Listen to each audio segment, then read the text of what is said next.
కమల్ హాసన్, త్రిష కృష్ణన్ ప్రధాన పాత్రల్లో, మణిరత్నం దర్శకత్వంలో రూపొందిన భారీ అంచనాల చిత్రం థగ్ లైఫ్. ఎన్నో అంచనాల మధ్య జూన్ 5న థియేటర్లలో విడుదలైన ఈ చిత్రం బాక్సాఫీస్ వద్ద నిరాశపరిచింది. ప్రేక్షకుల నుంచి మిశ్రమ స్పందన రావడంతో థగ్ లైఫ్ బాక్సాఫీస్ వద్ద పెద్దగా వసూళ్లను రాబట్టలేక డిజాస్టర్గా నిలిచింది. నాయకుడు వంటి కల్ట్ క్లాసిక్ తర్వాత కమల్ హాసన్, మణిరత్నం కాంబినేషన్లో వస్తున్న సినిమా కావడంతో థగ్ లైఫ్పై భారీ క్రేజ్ ఏర్పడింది. సింబు, త్రిష, ఐశ్వర్య లక్ష్మి, నాజర్ వంటి నటీనటులు, ఏఆర్ రెహమాన్ సంగీతం సినిమాపై అంచనాలను పెంచాయి. అయితే విడుదల తర్వాత సినిమా నెమ్మదిగా సాగడం, కథనం బలహీనంగా ఉండటం వంటి కారణాలతో విమర్శకుల నుంచి, ప్రేక్షకుల నుంచి మిశ్రమ సమీక్షలు వచ్చాయి. ముఖ్యంగా తెలుగు రాష్ట్రాల్లో సినిమా ఆశించిన స్థాయిలో ప్రదర్శన ఇవ్వలేకపోయింది.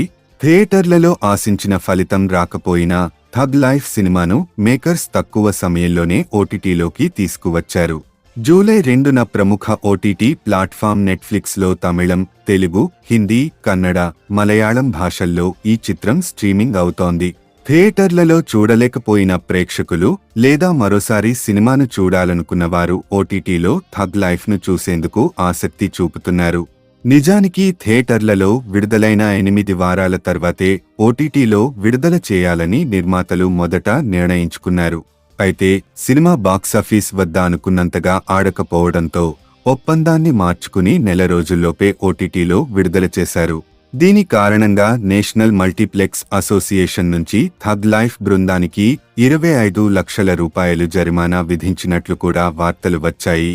ఓటీటీలో విడుదలైనప్పటి నుంచి థగ్ లైఫ్ నెట్ఫ్లిక్స్లో ట్రెండింగ్లో ఉంది. థియేటర్లలో పరాజయం పాలైన డిజిటల్ ప్లాట్ఫామ్లో ఈ చిత్రం రెండవ జీవితాన్ని పొందిందని చెప్పవచ్చు. ఇది నేటి తరుణంలో సినిమాల వాణిజ్య విలువను, థియేటర్లోటీటీ ప్లాట్ఫామ్ల మధ్య పెరుగుతున్న సవాళ్లను స్పష్టం చేస్తోంది.